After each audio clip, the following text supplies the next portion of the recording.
Hello everyone, welcome back to my channel. My name is Bhavna और आज जो हम लोग टॉपिक पढ़ने वाले हैं वो टॉपिक है हमारा ह्यूमन रिसोर्स मैनेजमेंट, यानी कि वो लोग जो हमारी ऑर्गेनाइजेशन के अंदर काम करते हैं उन लोगों को मैनेज करना। देखिए, it refers to that part of management process which develops and manages the human element of the enterprise. यानी कि ये मैनेजमेंट प्रोसेस का वो पार्ट है जिसके अंदर हमको उनको मैनेज करना होता है और डेवलप करना होता है। किनको? जो भी हमारे ह्यूमन एलिमेंट्स हैं, यानी कि ह्यूमन बींग्स हैं, और वो कहाँ पे काम कर रहे हैं? एंटरप्राइज के अंदर काम कर रहे हैं। तो basically human resource management is nothing but managing the human resources, यानी कि ह्यूमन बींग्स, आप और मैं जैसे लोग। अब इसका जो इवोल्यूशन है, एचआर मैनेजमेंट जो है वो डायरेक्टली नहीं आ गया, वो कुछ स्टेज के थ्रू आया है, यानी कि टाइम के साथ में डेवलप हुआ है। तो वो कैसे इवॉल्व हुआ? देखिए, सबसे पहले हमारे पास था labour welfare stage. Labour welfare stage का मतलब क्या था कि पहले जो हमारे बिजनेसेस होते थे वो बहुत ही छोटे होते थे और स्मॉल स्केल के होते थे, यानी कि, और इसमें क्या होता था, ज्यादा लोग नहीं होते थे, तो बस एक एम्प्लॉयर हो और कुछ एम्प्लॉयज हो गए, तो उनके बीच में कंफ्लिक्ट ना हो या फिर कोई भी प्रॉब्लम होगी, इनको सॉल्व करने के लिए हमने ट्रेड यूनियंस बनाए हुए थे। तो वो ट्रेड यूनियंस में हमारे पास एक पर्सन होता था, लेबर वेलफेयर ऑफिसर। वो ध्यान रखता था कि जो भी लेबर्स हैं उनको एटलीस्ट मिनिमम रिक्वायरमेंट्स मिले उनकी, और उनका कोई एक्सप्लॉयटेशन ना किया जा सके। तो देखिए, स्मॉल स्केल बिजनेसेस, यानी पहले के टाइम पे हमारे पास स्मॉल स्केल बिजनेसेस होते थे। फिर trade unions act as a mediator. जो ट्रेड यूनियंस होती थी वो एक्ट करती थी एज अ मीडिएटर। फिर लेबर वेलफेयर ऑफिसर्स अपॉइंट किए जाते थे। क्यों? ताकि वो मिनिमम जो वेजेस हैं या मिनिमम रिक्वायरमेंट्स होती है, मिनिमम कंपनसेशन आप कह सकते हैं, वो उनको प्रोवाइड कराते थे। तो ये तो हुआ हमारा लेबर वेलफेयर स्टेज। अब लेबर वेलफेयर स्टेज के बाद हमारा बिजनेस और एक्सपेंड करने लगा, और अब क्या हुआ, ज्यादा लोगों की जरूरत हमको पड़ने लगी। अब ज्यादा लोगों की जरूरत हमको पड़ने लगी तो हम लोगों ने एक अलग से पर्सन को हायर किया और उसको बोला कि हमारे यहाँ पे जहां जहां पे लोगों की जरूरत है उनको देखो और उन लोगों को रिक्रूट करो जिसकी भी रिक्वायरमेंट है, ताकि हमारा काम स्मूथली चलता है। देखिए, business expanded and factory system came into existence, यानी कि हमारा बिजनेस जो हुआ और फर्दर एक्सपेंड हुआ और अब फैक्ट्री सिस्टम आ गया। पहले क्या था, फैक्ट्री सिस्टम एग्जिस्ट नहीं करता था, वो पर्सनल मैनेजमेंट स्टेज के टाइम पे आया। फिर वहां पे हमने एक पर्सनल ऑफिसर को अपॉइंट किया जिसका काम होता था, whose job was to make employees available, यानी कि हमारे यहाँ पे जिन भी एम्प्लॉयज की शॉर्टेज है, जो भी लोगों की रिक्वायरमेंट्स है, उनको वो फुलफिल करे, उन लोगों को लेके आए और अपॉइंट करे। ये हमारा पर्सनल मैनेजमेंट स्टेज हो गया। अब इसके बाद हमारा जो बिजनेस है वो और एक्सपेंड किया, और बिजनेस तो एक्सपेंड किया ही क्या, टेक्नोलॉजी भी बहुत तेजी से एक्सपेंड करने स्टार्ट की। भाई, अगर टेक्नोलॉजी अपग्रेड कर रही है तो उस टेक्नोलॉजी पे काम करने वाले इंसान को भी तो अपने आप को अपग्रेड करना पड़ेगा, तभी तो वो अच्छे से काम कर पाएगा। तो इसीलिए हमको एचआर मैनेजर्स की जरूरत पड़ी। देखिए, business further expanded and technology was developing at a fast pace. Business हमारे फर्दर एक्सपेंड हुए और टेक्नोलॉजी भी बहुत तेजी से चेंज होने लगी।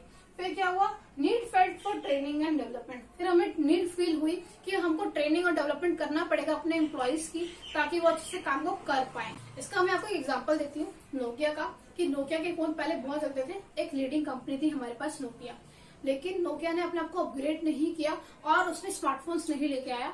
तो अब आज की डेट में कोई भी नहीं पूछता है, बाकी कंपनीज करते हैं। हालांकि नोकिया ने अपने बाद में कुछ फोन्स निकाले भी थे, लेकिन वो इतने इफेक्टिवली मार्केट में नहीं आ पाए।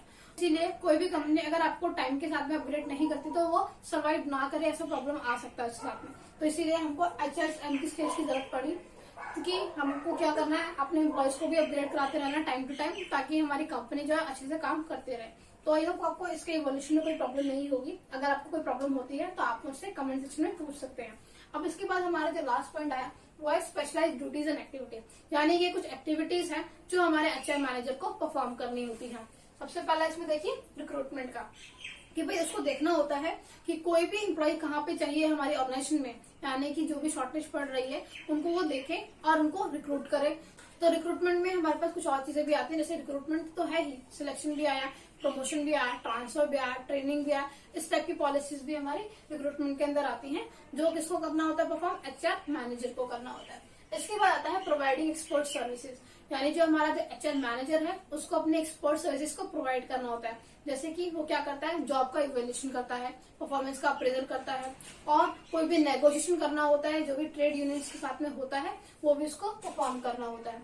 इसके बाद हमारे पास आता है next point, developing composition and incentive plan, यानी कि जो भी कंपोजिशन होगा और इंसेंटिव प्लान होंगे वो डेवलप करने का काम भी कौन करता है, हमारा एचआर मैनेजर, जो कि अपनी पॉलिसीज को टाइम टू टाइम अपग्रेड करता रहता है करंट सिनेरियो के हिसाब से। इसके बाद नेक्स्ट पॉइंट है हमारा हैंडलिंग ग्रीवेंसेस एंड कंप्लेंट, यानी कि उसको जो भी प्रॉब्लम हो रही है, ग्रीवेंसेस और कंप्लेंट्स हो रही है एम्प्लॉयर एम्प्लॉइज के बीच में या फिर आपस में ही एम्प्लॉइज की हो जाती है, तो उसको अच्छे से हैंडल करना भी हमारा एचआर मैनेजर का ही काम होता है, ताकि आपस में किसी में कोई कंफ्लिक्ट ना हो और वो अच्छे से काम कर पाए। वो अच्छे से काम करेंगे तभी तो हमारी ऑर्गेनाइजेशन ग्रो करेगी। फिर आता है हमारा providing for social security and welfare of employees, यानी कि हमारे एचआर मैनेजर को ये भी देखना होता है कि सोशल सिक्योरिटी मिले और एम्प्लॉइज का वेलफेयर भी हो।